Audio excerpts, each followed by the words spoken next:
నమస్తే. ప్రస్తుతం మన స్టూడియోలో ప్రముఖ ఆధ్యాత్మికవేత్త ఆస్ట్రోన్యూమరాలజిస్ట్ జయప్రద గారు ఉన్నారు. మేడంతో మాట్లాడేద్దాం. నమస్కారం మేడం. నమస్తే అమ్మా. శ్రీమాత్రే నమః. ఆగస్టు మాసం, విశేషంగా శ్రావణ మాసం, సింహరాశి వారి పరిస్థితి ఏ విధంగా ఉండబోతుంది? ఓవరాల్గా ఎలాంటి జాగ్రత్తలు, పరిహారాలు తీసుకుంటే బాగుంటుంది? తప్పకుండా.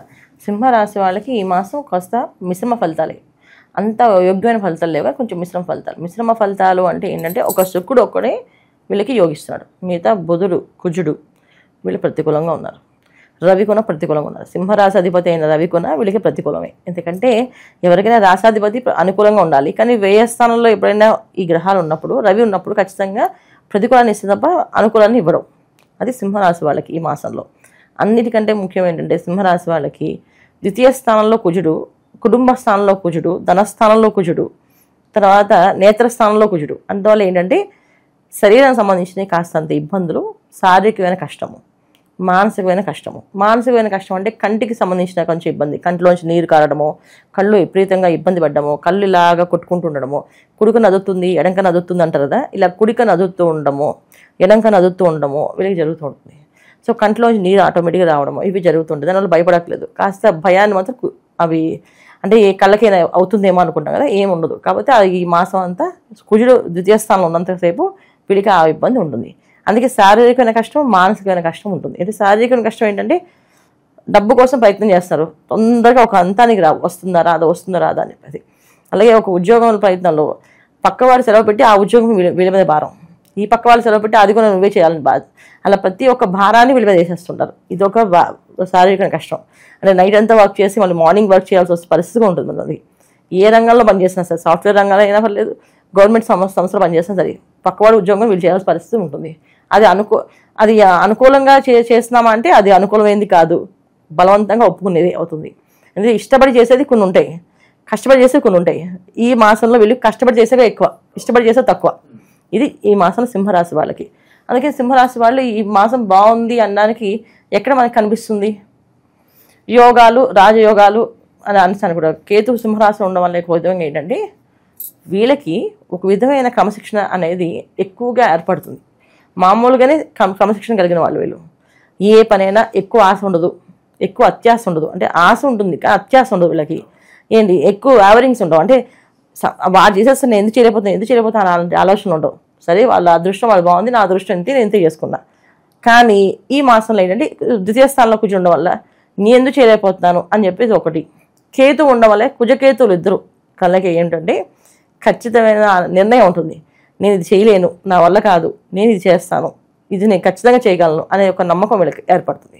అంటే ఎవరికి ఉపయోగపడుతుంది ఈ లక్షణాలు, ఈ తత్వాలు అంటే విద్యార్థులకు ఉపయోగపడుతుంది. బాగా చదువుతారు, మంచి ర్యాంకులు తెచ్చుకుంటారు.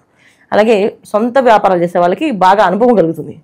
ఈ వ్యాపారం నేను ఇలా చేయగలను, ఈ విధంగా చేస్తే బాగుంటుంది, ఈ విధంగా మెలకువలు నేర్చుకుంటే బాగుంటుంది అని చెప్పి సొంత వ్యాపారాలకి. ఉద్యోగస్తులకు మాత్రం ఎటువంటి ప్రయోజనం లేదు. ఈ కేతువు కానీ తర్వాత కుజుడు కానీ ఎటువంటి ప్రయోజనం ఉండదు. అతి కష్టంగా, ఎక్కువ కష్టమే ఉంటుంది వీళ్ళకి. సో ఉద్యోగస్తులకి చూసుకుంటే కుజుడు ఇచ్చేది కష్టమే ఉంటుంది. కష్టాన్ని ఎక్కువగా ఇవ్వడం తప్ప ఎటువంటి ప్రతిఫలాన్ని వీళ్ళకి ఉండదు.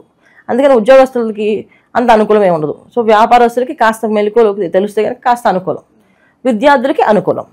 ఇది సింహరాశి వాళ్ళకి.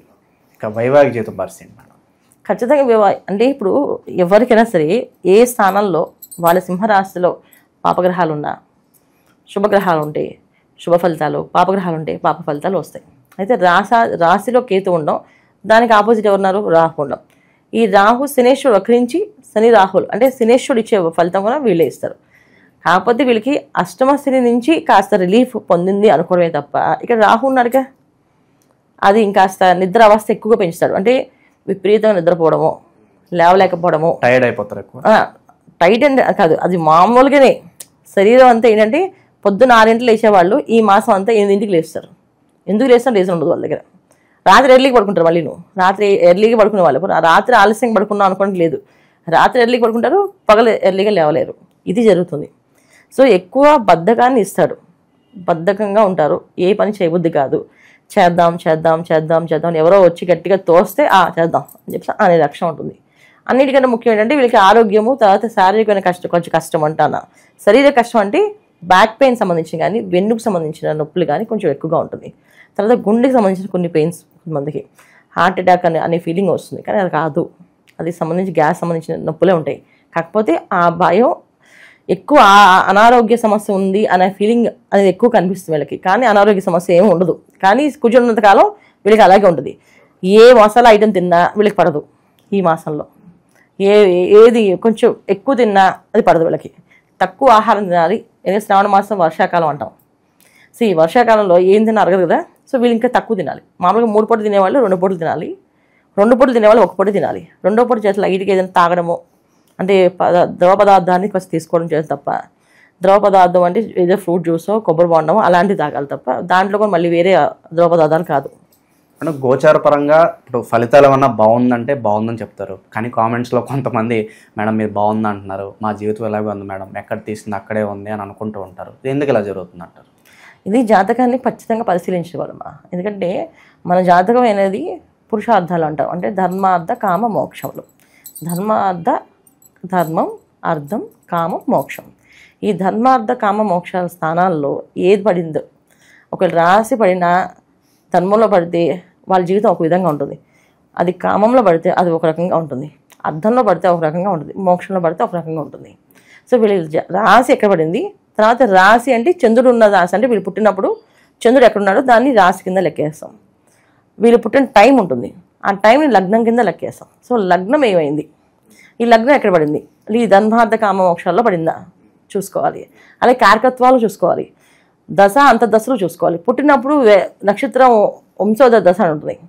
పుట్టగానే తల్లిదండ్రులకు బాగా యోగం ఉంటుంది. కొంతమంది పిల్లలకి వాళ్ళ యోగం అనుభవించాల్సింది తల్లిదండ్రులకు వస్తుంది. ఎందుకంటే మరి వాళ్ళు అనుభవించారు కదా, వాళ్ళు కార్లో తిరగాలి, తల్లిదండ్రులకి కారు లేదు, వాడు పుట్టగానే కారు కొనిస్తారు. ఎందుకంటే వాడు కార్లో తిరగాలి యోగం ఉంది అబ్బాయికి, అందుకే కారు కొంటారు. అదే అబ్బాయి మంచి కంఫర్ట్గా ఇంట్లో ఉండాలనుకున్నాడు, అలాగే సొంత ఇల్లు ఉంటుంది. ఇలాంటి విషయాలన్నీ కూడా పర్సనల్ జాతకంలోనే వస్తాయి. మా జీవితం ఇలాగే ఎందుకు ఉంది అంటే మీరు పర్సనల్గా జాతకం చూపించుకోవాల్సిందే. చూపిస్తేనే మీరు పూర్వజన్మ ఏం చేశారు, అసలు ఈ జన్మ ఎందుకు తీసుకున్నారు, ఈ జన్మలో మీరు ఏం చేయాలనుకుంటున్నారు, అది భగవంతుడు నిర్ణయించి వస్తారు. భూమి మీద ప్రతి ఒక్క మనిషి భూమి మీద రావడంతో ఒక ఆశయంతో వస్తారు. ఆ ఆశయం అనేది ఏంటి అనేది తెలుసుకోవాలి. అలా తెలుసుకోవాలంటే మన జాతకం చూసుకోవాల్సింది. అంతేగాని మన గోచార ఫలితాలు మన పర్సనల్ జాతకానికి ఎప్పుడు కూడా అంటే పర్ఫెక్ట్గా మ్యాచ్ అవుతాయని కాదు. ఒక్కొక్కసారి ఏంటంటే ప్రకృతి మనకి సహకరిస్తుంది. గోచార ఫలితాల్లో అనుకూలంగా ఉంటే మన జాతకంలో ప్రతికూలంగా ఉన్నప్పటికీ కూడా ప్రకృతి మనకు సహకరిస్తుంది. ఇప్పుడు నాకు తినే యోగం లేదనుకోండి, సరే పక్క వాళ్ళు తినే యోగం పెట్టే నేను అవకాశం ఉంటుందా, నేను అన్నం పెట్టగలుగుతాను. చాలామంది డైటింగ్ అని చెప్పి తినడం మానేస్తున్నారు పాపం, ఓన్లీ మన జ్యూసులు ఫ్రూట్స్ తాగుతున్నారు. వాళ్ళు తినే యోగం ఉంది కదా, వాళ్ళకి శుభ్రంగా తెలుసుకునే వాళ్ళు ఆయన ఎందుకు డైటింగ్ చేస్తారు, అది వాళ్ళ జాతకంలో ఉండే అర్థం అనమాట. అంటే వాళ్ళ జాతకంలో కర్మ అనుభవించాలి. ఇన్ని రోజులే బియ్యం గింజలు తినాలని రాసింది, అన్ని రోజులు బియ్యం తినేస్తే ఆపేస్తారు, మిగతా ఆహారాలు తింటుంటారు. ఇలా ప్రతిదీ కూడా మన జీవితాన్ని జాతకాన్ని ముడివేసుకుని చూసుకుంటుంటే రైట్ అండ్ రాంగ్ తెలుస్తుంటుంది ఎప్పుడు కూడా. ఓవరాల్గా ఈ మాసం ఎలాంటి పరిహారాలు చేసుకుంటే బాగుంటుంది అంటారు మేడం ఈ రాశి వాళ్ళు? ఎక్కువ సూర్య ఆరాధన. ఎందుకంటే ఆరోగ్య సంబంధించి, కంటికి సంబంధించి, వెన్ను సంబంధించిన ప్రాబ్లమ్స్ ఉన్నాయి కనుక ఆదిత్య హృదయం చదవడం, సూర్య నమస్కారం చేయడం, రాగి చెంబులో నీళ్ళని పెట్టుకొని తాగడం, తర్వాత రాగి చెంబుతో నీళ్ళని మా సూర్యభగవానికి అర్ఘ్యం మొదలడం, అంటే సూర్యభగవాన్ చూపించి ఆ నీళ్ళలాగా సూర్యభగవాన్ దగ్గర తులసి కోటలో వేయడం, ఇవి చేస్తూ ఉండాలి. ఆదిత్య హృదయం చదవడం కానీ వినడం కానీ చేయాలి. ఇంకా అనారోగ్య సమస్య ఎక్కువగా ఉంది అంటే ఇంట్లో అరుణ పారాయణ చేయించుకోవడం చాలా చాలా విశేషమైన ఫలితం. ఈ మాసం శ్రావణ మాసం కనుక అరుణ పారాయణ చేస్తే ఇంకా చాలా విశేష ఫలితం వస్తుంది. లేదు రుద్రాభిషేకం చేయించుకోండి, ఇంకా బాగా విశేష ఫలితం ఉంటుంది. రుద్రాభిషేకం కానీ అరుణ పారాయణ కానీ ఇవేమీ కాదు. ఆదివారాలు నవగ్రహాలకు దక్షిణాలు చేసి రావి చెట్టు ఉన్న నవగ్రహాలు, రావి చెట్టు ఉన్న ఒక గుళ్ళో రావి చెట్టు చుట్టూ 11 ప్రదక్షిణాలు, నవగ్రహాలకి 11 ప్రదక్షిణాలు చేసి నమస్కారం చేస్తే కూడా అనారోగ్య సమస్య నుంచి బయటపడతారు. ఓవరాల్గా ఈ రాశి వాళ్ళందరికీ కూడా ఈ మంత్ ఏ విధంగా ఉండబోతుందో చాలా బాగా వివరించారు. ధన్యవాదాలు మేడం. నమస్తే అమ్మా. శ్రీమాత్రే నమః.